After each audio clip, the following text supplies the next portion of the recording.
À, về đây ta nè. Chỗ này yêu cái tờ tiêu xin nè. Xin nè. Yêu cái tờ bằng chả thay là bé tụi tụi sao? Thế chỉ bỏ mẹ.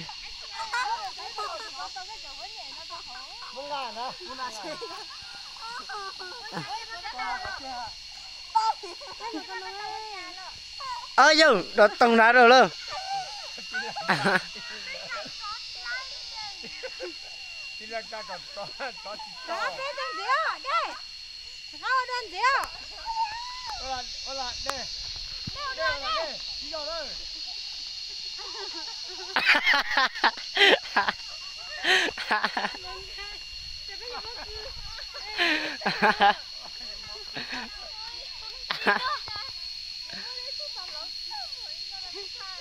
Bây giờ ở đây nè, ở đây phá nó sao được tiền nè.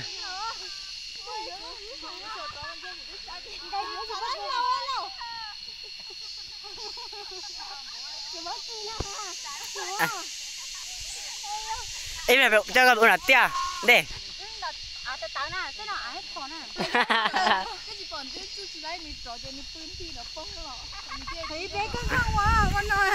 Là nào chứ? Rồi đây rồi bé soi nhập lấy về áo được.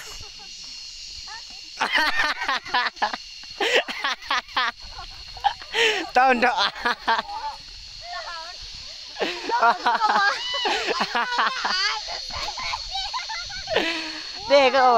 Đây cái ô khăn nó khăn nó khỏi.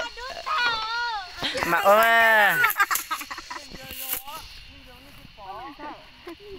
Mất rồi. Tụi này em nó này sao nó có làm lên tối à? Đà là ơi, đà làm bố đi ô. Bây giờ chẳng có tiền chính lanh rồi. Chưa đấy, chưa. Mấy chúng nó từ trong tơ của cho trong tơ. Mất rồi. Đặt hình nhân ta luôn rồi. Giờ bây giờ cái tờ tụt ta này bây giờ. Rồi cái tờ nữa này. Đi học đi. Chúa. Chó nữa mà. Nếu bắt chó có nó tách cưng nè. Bây giờ cái tờ chỉ chu kia có cho chế bự rồi. Chó không có. Ô, mình trắng xuống nữa. Ô, mới chẳng tiêu học bán nha. Điều trắng sàn món cơ này chị. Sao không nhớ giờ biết không? Nó có một đề kia mà chứ.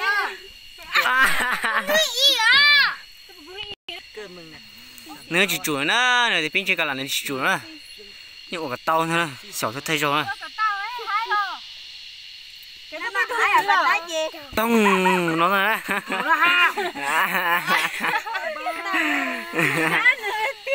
Giờ sò nó.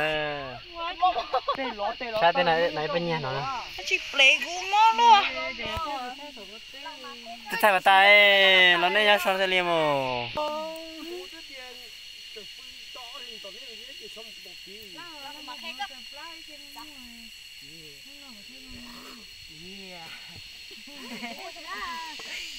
Để không có lúc có bỏng mới vô nè, em coi chị nhà em coi giờ uốn lấy rồi, lớn biết. Cho ăn thế nè. Bây giờ coi chị con nào.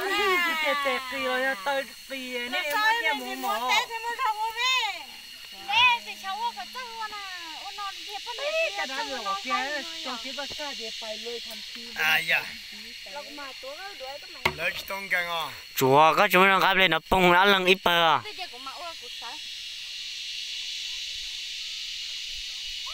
Này tôi uốn lấy nữa thì chân họ bên chị tậu này.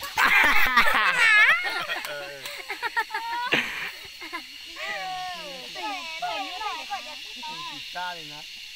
Sầu chứ đấy. Cái sao của chó nó chó bún chê. Chó bún chê. Tùng. Biết chó thì lo biết nhá là sẽ biết nhộng ha biết chó nó không thấy cơ.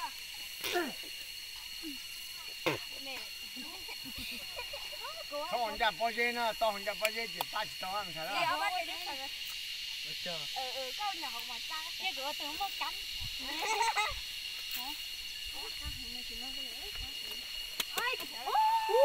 đi cho chị nó hả chị nào Đúng mày. ăn mua mà ta